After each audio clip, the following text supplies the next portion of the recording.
Hey, quick question. Have you ever wondered what actually gets someone into the CFO seat? I mean, it's not just about the numbers, right? In this video, I'm going to show you how a quick skills audit can totally change the game and help you level up to that CFO role faster than you thought. Let's break it down together. My name is David. I've been a CFO for 12 years and I'm here to use my experience to help you become a successful CFO. But first, I want to challenge you. If you're serious about becoming a CFO, let's get real. The competition to land a CFO job is tough and the bar is high. So I challenge you to set your bar higher. The modern CFO could have responsibility for finance, IT, risk management, and operational teams. How do your skills stack up in these areas? If your career has been tightly focused on finance and accounting, now is the time to plan your next 12 to 18 months super carefully. I've developed a career skills audit planner, which is easy and quick to use. Let's take a look at how it works. Step one is to identify the skills group.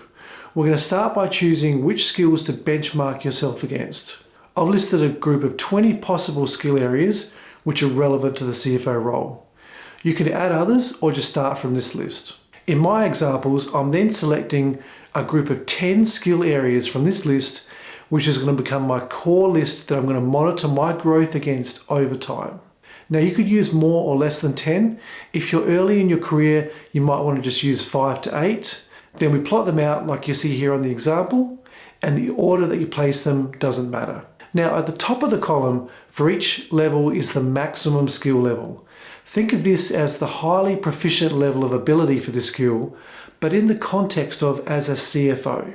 For example, for legal, you're not benchmarking yourself against an actual lawyer. What you're doing is looking at what skills in the legal area does a CFO need to have.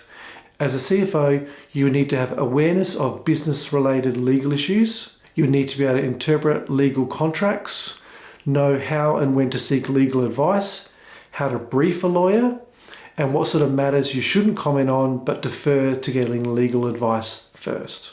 So once we have the empty shells, we then move on to step 2.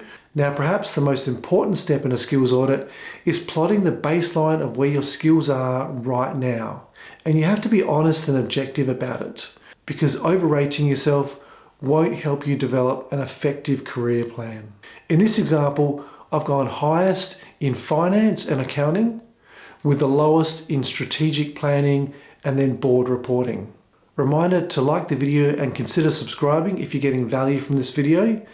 If you're serious about becoming a CFO, check my website, CFO Hero Project, on how I can help you get ahead and fast track your progress. Now, before we start, one piece of advice on what not to do with a skills audit. The baseline or the target skills matrix should never look like this. This is unrealistic and a sign that you can't objectively benchmark yourself. The aim is also not to set the highest goals for yourself in every category. It's unrealistic, it's not possible, and it would actually form a very poor career plan. Now guys, I have a link in the description below if you'd like to download the skills audit template that I've used to create and set up one for yourself as well. So moving on, now we want to plot our targeted skill levels. But in order to prioritize career development, we're going to do this in 2 different ways. The first one, which is step 3, is tactical career planning.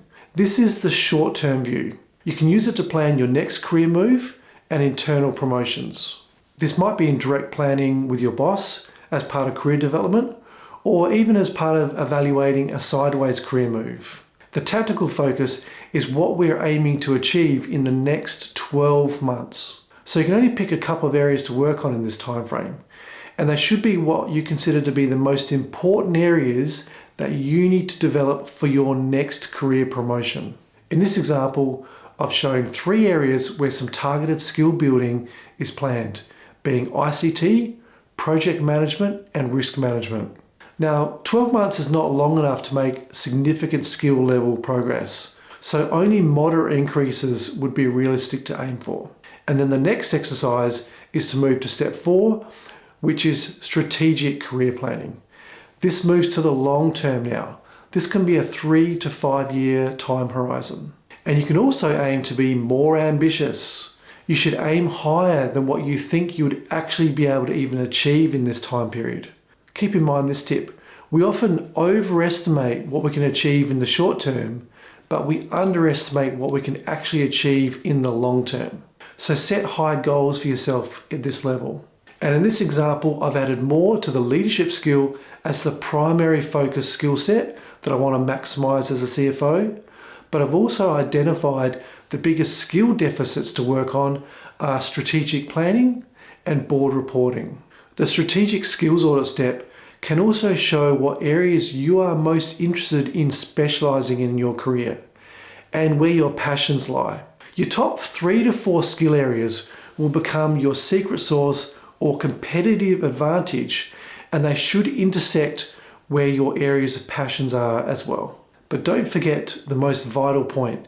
You need to take planned, deliberate steps to gain the skills in the areas that you identify. It won't just happen with time. And it might not happen at all in your current job. And that can be a scary thought as well. Which leads us to the last way to use the skills audit in planning job applications. If you're applying for senior finance or ultimately CFO roles, here's how you can do that. Review a job ad you're interested in and identify the reporting lines that has come into it.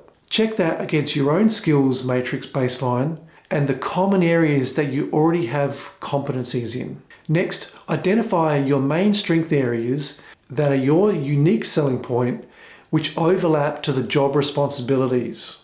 In the application, emphasize these areas as much as you can.